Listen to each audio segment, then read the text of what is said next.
더불어민주당의 최고 지도부를 뽑기 위한 경선이 한창이죠. 그래서 저희가 최고위원 후보들 차례로 만나오고 있는데요. 오늘 또 한 분 전화로 만나보겠습니다. 오늘 만나볼 분은 서영교 후보입니다. 바로 연결하죠. 나와 계십니까? 예, 안녕하세요. 서영교입니다. 네, 어떻게 최고위원 당선은 확신하십니까, 후보님? 확실합니다. 그리고 또 당선될 수 있도록 최선을 다해서 뛰고 있고요. 네. 그리고 또 이 전당대회가 진행돼 나가는 과정 속에서 서영교라고 하는 인물의 재발견, 저렇게 괜찮은 사람을 우리가 왜 이제 알았지? 이렇게 얘기하는 분들이 많아서요. 네. 향후에 확실하게 최고위원 당선되고 또 지지율도 많이 높일 거다. 이렇게 생각하고 있습니다. 1, 2차 순회 경선 결과만 놓고 보면 그 종합득표율 5위를 차지를 하셨어요. 좀 약간 네. 간당간당하신 거 아닌가요? 예. 여보세요? 네. 예, 여보세요? 네네네. 네. 답변을 안 해주시는군요. 알겠습니다. 뭐라고 말씀하셨어요? 간당간당하다 이렇게 예. 말씀하셨습니다. 네네. 예, 간당간당합니다.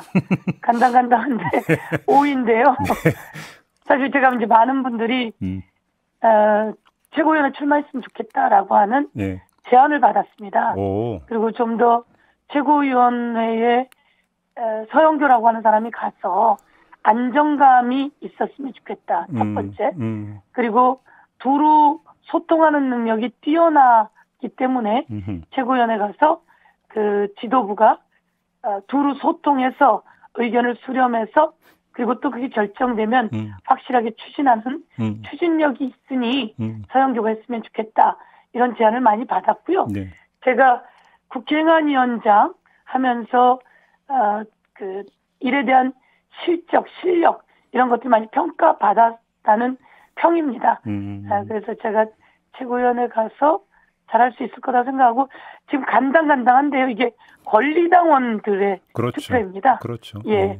그래서 이 전당대회 현장에서 아마 들어서 알고 계시기도 할 텐데 현장 분위기는 제가 1등이다 이렇게 말씀드리고 싶습니다.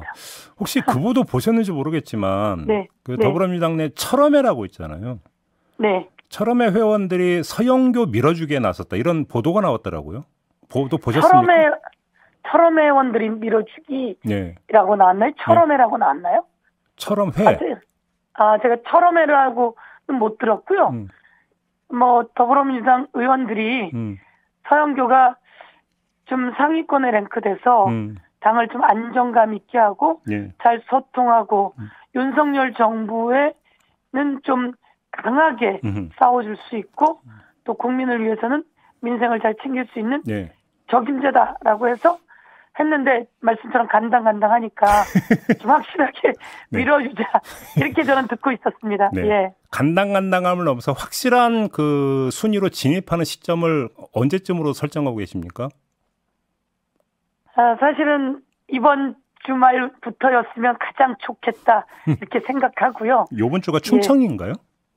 이번 주가 세종, 대전, 충청 그리고 부울경입니다. 부울경까지? 네네. 알겠습니다. 근데 사실 이제 제가 조금 약한 고리이기도 하고요. 근데 이제 저는 서울이고 또 경기도 수도권에 좀 강한데요.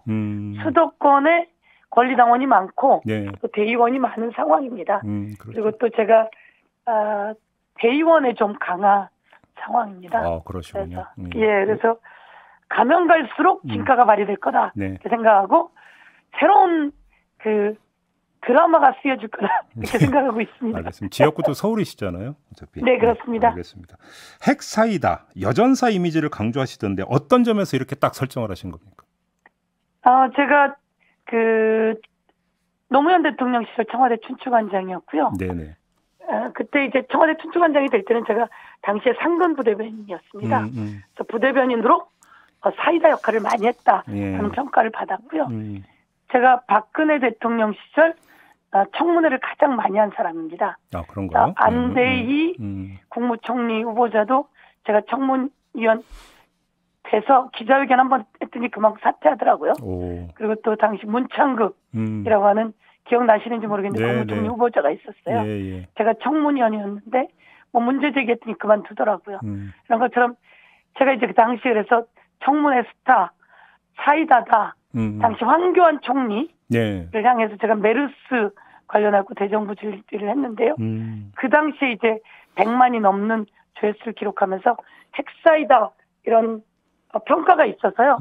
이번에 제가 좀 핵사이다의 이미지로 윤석열 정부의 오만, 무능, 또 정치 보복에만 혈안되어 있는 부분에 핵사이다로 확실하게 싸우겠다 이런 이미지를 만들어냈고 또 많은 분들이 그렇게 얘기하시더라고요. 알겠습니다.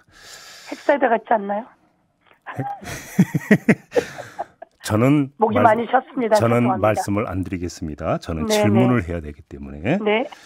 자, 아무튼 그 전당대회 전체판을 지금 규정하고 있는 몇 가지 쟁점이 있어서 그 질문을 좀 드리겠는데요. 일단 그 당헌 80조 개정 문제 있잖아요.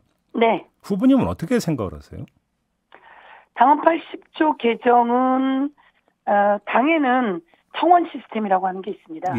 그래서 많은 분들이 문제가 있다고 생각되거나 아니면 또 바람이 있다고 생각될 때는 청원을 하면 되고요.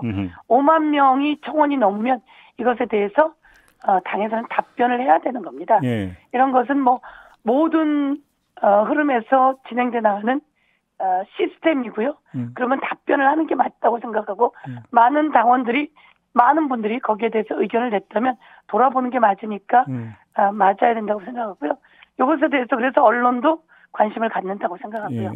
제가 검찰에 기소됐던 사람입니다. 제가 검찰에 기소돼서 사실은 재판을 1심, 2심, 3심까지 받았는데요. 기소할 때 자기네 마음대로 기소합니다. 그때 기소할 때 공안부장이 국민의힘에 있던 정정식 의원인데요. 제가 요즘 만나서 그때 나를 기소하고 그럼 됩니까? 라고 하면 아이고 아닙니다. 이렇게 이야기하시는데요. 검찰은 입맛대로 기소할 수 있습니다. 예를 들면 공금을 횡령했습니다. 이게 부정부패라고 볼 수 있는데요. 공금을 횡령했는데 그걸 갚았다고 합니다. 그러면 검찰이 기소하고 싶으면 기소하고요. 기소하고 싶지 않을 때 기소하지 않게 됐지요. 그래서 그런데 이 기소가 나중에 재판 과정에서 무죄가 나왔다면 그 기소했던 검찰은 저는 책임을 져야 된다고 생각합니다. 인사 등 여러 가지에 반영돼야 되는데 정치인을 기소하고 무죄 나온 검사들은요. 전부 다 승진합니다. 저는 이 시점에서 이 부분은 당원들이 보고 또 국민들이 보고 문제 제기했다고 한다면 다시 살펴야 되고 지금 정치 검찰 그리고 또 경찰국까지 설치해서 김순호라고 하는 그 치안감이 경찰국장이라고 하지 않습니까? 예를 들면 끈앞을 이야기가 있는데요. 이런 상황 속에서는 정치 수사 계속 이루어질 거고요. 정치 기소 이루어질 거다 이렇게 생각해서 이 부분에 대해서는 많은 분들의 의견이니까 검토할 수 있다 이렇게 생각합니다. 이걸 가지고 정치적인 논란을 하는 것 자체가 저는 잘못된 프레임이다 이렇게 생각하고 싶습니다. 바꿔야 된다는 입장이신 것 같고 그다음에 전당대회 준비위원회가 지금 이제 강령 손질 작업에 들어갔는데 소득 주도 성장 그다음에 1가구 1주택 이걸 빼는 방안을 이제 거의 확정 단계라고 지금 보도가 나오고 있는데 이건 어떻게 평가하세요? 소득 주도 성장 부분에서 사실은 이제 그 소상공인들이나 이런 분들은 이제 소득 주도 성장의 장점이 이 그 노동자나 임금을 높임으로써 소득이 올라가고 그러면 경제가 나아질 거다라고 하는 논리였는데 뭐 그런 부분에서 소상공인이나 이런 분들이 일정 부분 타격이 좀 있어 왔습니다. 그래서 현장에 맞게 가야 된다라고 하는 것에 저는 동의하고요. 그래서 이런 부분들을 지금 말씀처럼 바람직한 부분도 있지만 또 상황이 바뀌었다면 상황에 맞춰서 변화하는 것은 그것도 필요하다 이렇게 말씀드릴 수 있을 것 같고요. 1가구 1주택은 제가 내용을 정확히는 잘 모르겠고요. 보지 않았던 것 같아서 저는 부동산 문제에 있어서는 문제가 있다는 걸 인정해야 된다고 생각합니다. 문제가 있는 것은 인정해야 된다고 생각하고 그래서 제가 공시지가를 계속 표방하기 때문에 공시지가를 발표할 때마다 사실은 집값이 올라가게 돼 있는 거거든요. 그래서 오히려 공시지가를 발표함으로써 집값을 올리는 역할도 해왔다고 생각하는데 집을 내가 가만히 갖고 있는데 집값이 올라가니까 재산세가 계속 올라갑니다. 세금을 많이 내는 거죠. 제가 지난 그 상반기에 재산세를 내는 법안을 대표 발의해서 통과시켰습니다. 예. 가만히 있는데 재산세 많이 내는 것은 억울한 일입니다. 그래서 이런 부분은 그 문재인 정부에서도 고치려고 많이 했지만 한계가 있었다는 건 인정해야 하고요. 네. 그것을 제가 법적으로도 고쳐왔고 향후에도 문제가 있다고 생각된다면 과감하게 고치는 게 맞다 이렇게 생각합니다. 저는요. 알겠습니다. 조금 전에 후보님께서 이제 직접 언급해 주신 내용 하나만 좀 여쭤볼게요. 지금 그 당 경찰장악 저지 대책 단장을 맡고 계시잖아요. 네, 그렇습니다. 저희가 이제 김순호 경찰국장하고도 인터뷰를 했는데 관련 의혹이 제기가 됐는데 어제 성명 나온 것도 보기는 했습니다. 그래서 뭐 사퇴해야 된다, 뭐 해야 된다 이런 입장 말고 지금 제기된 의혹의 진실이 규명이 돼야 되는 거 아니겠습니까? 혹시 그렇습니다. 이 대책단 차원에서 보시면 진실 규명 작업을 하고 있는 게 있습니까? 우선 한 가지는 자격 없습니다. 예. 그리고 오히려 책임을 져야 되는 그런 위치라고 하는 내용, 책임을 져야 되는 역사가 있다라고 하는 것을 확실하게 해두고 싶고요. 예. 그래서 사퇴해야 합니다. 사퇴하고 윤석열 정부에서는 경질시켜야 합니다. 네. 그리고 윤석열 정부는 이 부분에 대해서 사과하고 대책을 마련해야 된다 이렇게 생각하고요. 저는 기본적으로 경찰국 설치 자체가 위헌이고 위법입니다. 위헌하고 위법한 이 상황을 그대로 둬서는 안 되고 국무위원이 그러니까 예를 들면 행안부 장관이 위헌 위법했을 때는 국회는 탄핵하는 것이 기본권입니다. 그래서 국민이 슬기로운 탄핵을 할 수 있도록 저희가 준비해야 된다 이렇게 생각하고요. 그 과정에서 경찰국장이 밀정으로 특채 의혹이 있는 사람입니다. 네. 그 인터뷰한 내용을 봐도 정말 황당무계했습니다. 이 사람 자체가 자수를 해서 자기가 특채가 됐다고 하는데요. 그 전에 벌써 인노에 관련한 수사가 진행됐었고 그 사람들이 다 잡혀가고 그리고 고문당하고 수사가 끝난 이후에 자수한 것으로 되어 있습니다. 그럼 수사되기 전에 벌써 밀정 의혹이 사실로 드러나고 있다고 생각하고요. 이 자체에 대해서는 현재 있는 행안부 장관 스스로가 찾아서 밝혀야 된다고 생각합니다. 행안부 장관이 밝혀야 된다. 왜냐하면 그 사람이 임명하지 않았습니까?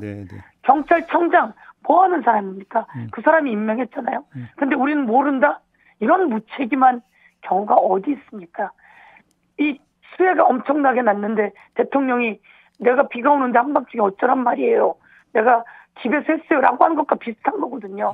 이 정부는 무책임한 정부인데 저는 행안부 장관이 그 부분에 대해서 책임져야 된다고 생각하고 이 부분은 철저히 낱낱이 밝혀야 돼서 갖고 있던 기록들이 나와야 된다. 알겠습니다. 그리고 당시 홍승상 그 사람 데려다가 다 조사해야 된다 이렇게 생각합니다. 알겠습니다. 자, 시간이 다 됐네요. 인터뷰 이렇게 마무리할게요. 고맙습니다, 후보님. 고맙습니다. 감사합니다. 더불어민주당의 서영교 최고위원 후보였습니다.